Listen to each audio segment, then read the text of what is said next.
আমাদের একজন ভাই মক্কা থেকে আমাদের কাছে প্রশ্ন পাঠিয়েছেন। তিনি বলেছেন যে সাধারণত কাবা চত্বরে এহরাম ছাড়া ঢুকতে দেওয়া হয় না। আমি প্রথমে উমরা আদায় করেছি, এখন খুব ইচ্ছা কাবার চত্বরে যাবার, সেক্ষেত্রে কি শুধু এহরামের কাপড় পরে তাওয়াফে যাওয়া যাবে? এটা কি প্রতারণামূলক কোনো গুনাহ হবে? সুন্দর। সম্মানিত ভাই, আপনাকে অনেক ধন্যবাদ। জি, আমরা আগে করোনা প্যান্ডামিকের আগে যখন মক্কায় ছিলাম তখন আমরা কিন্তু সাধারণ পোশাকে, উমরার বাইরে সাধারণ পোশাকে আমরা তাওয়াফ করতে পারতাম। করোনা প্যান্ডামিক চালু যখন হলো তখন বিভিন্ন স্বার্থে, স্বাস্থ্যসেবা বা নানান ইস্যুকে কেন্দ্র করে তখন ভিড় এড়ানোর জন্য নিয়ম করা হলো যে শুধুমাত্র উমরা সম্পন্নকারী যিনি মুহরিম থাকবেন, এহরাম পরিহিত ব্যক্তি, তিনি কাবার চত্বরে তাওয়াফ করতে পারবেন নিচে গ্রাউন্ডে, বাকিরা উপরে করবে। তো এই নিয়মটা করোনা প্যান্ডামিক চলে গেল, কিন্তু ওনারা আর চেঞ্জ করেন নাই, এখনো পর্যন্ত এটা বলবৎ আছে। এখন কথা হচ্ছে যে কোনো ব্যক্তি যদি এহরাম পরে নিচে যায় তাহলে কি হবে? আমরা বলবো যে যেহেতু সৌদি সরকার নিয়ম করেছে যে শুধুমাত্র উমরা সম্পন্নকারী ব্যক্তিরাই তাওয়াফের যে গ্রাউন্ড সেখানে যেতে পারবে, এর বাইরে যারা তাওয়াফ করতে চাইবে নফল তাওয়াফ তারা উপরে করবে। সুতরাং এটা যদি আপনি ফলো করেন, এটা হচ্ছে সবচেয়ে ভালো কাজ। আতি আল্লাহ ওয়া আতি ও রাসূল ওয়া উলিল আমরি মিনকুম, তোমরা আনুগত্য করো আল্লাহ আর তার রাসূলের, এবং তোমাদের যারা দায়িত্বশীল আছে তাদের। যেহেতু সৌদি সরকার মুসলিম রাষ্ট্রের একজন দায়িত্বশীল এই নিয়মটা এখনও পর্যন্ত রেখেছেন, এটা অনুসরণ করার মধ্যে কল্যাণ আছে যদি আপনি এভাবে চিন্তা করেন। আর ভিন্নভাবে যদি চিন্তা করেন যে আপনি গিয়েছেন সৌদি আরবে 10 দিনের জন্য, 15 দিনের জন্য, 20 দিনের জন্য, 1 মাসের জন্য, লাইফে এটাই যাওয়া, আর হয়তো যাওয়া হবে না, আর এটা তো স্বাভাবিক। তাওয়াফের গ্রাউন্ডে তাওয়াফ করলে যে মজাটা পাওয়া যায়, যে স্বাদ পাওয়া যায়, এটা ওই 2 তলা 3 তলায় আসে না। আপনার অধিকার আছে আল্লাহর ঘরে গিয়ে তাওয়াফ করার, যেহেতু আপনি মক্কায় গিয়েছেন, এখানে আপনাকে বাধা দেওয়ার আসলে কেউ নাই।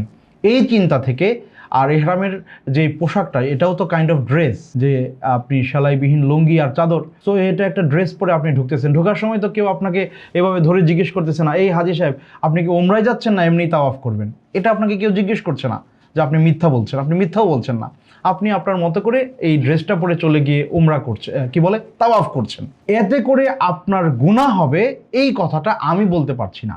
নিঃসন্দেহে এই মাসালা আপনি অন্যান্য আলেম ওলামাদেরকে জিজ্ঞেস করলে ভিন্ন রকমের মত পেশ করতে পারেন, বাট আপনি যদি আমার মত জিজ্ঞেস করেন, আমি বলবো যে একজন আল্লাহর মেহমান হিসেবে আপনার পরিপূর্ণ অধিকার রয়েছে যে আপনি তাওয়াফ করতে পারবেন এনি টাইম, যখন আপনি চান।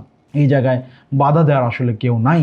এবং যতই ওনারা নিয়ম করুক যে শুধুমাত্র মুহরিম ব্যক্তিরাই তাওয়াফের মাঠে আসবে, লোকজন তো যাচ্ছে, নানানভাবে যাচ্ছে, আর ভিড় তো ওনারা নিয়ন্ত্রণ করতে পারেন।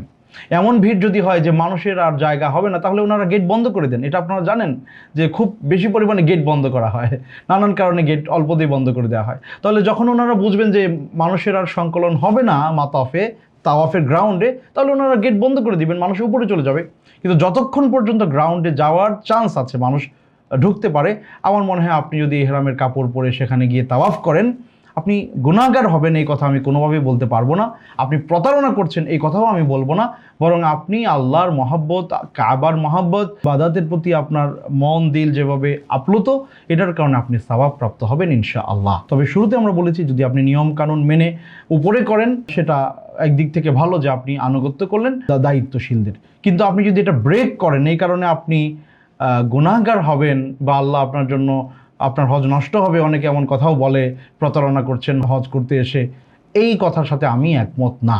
আমি মনে করি আপনার অধিকার আছে আল্লাহর ঘরে যাওয়ার এবং তাওয়াফ করার। আল্লাহ আপনাকে তৌফিক দিন। অসংখ্য ধন্যবাদ, আপনি প্রশ্নটি করেছেন। কল্যাণে হাসানা ফাউন্ডেশন, গড়তে আগামী স্বপ্নে।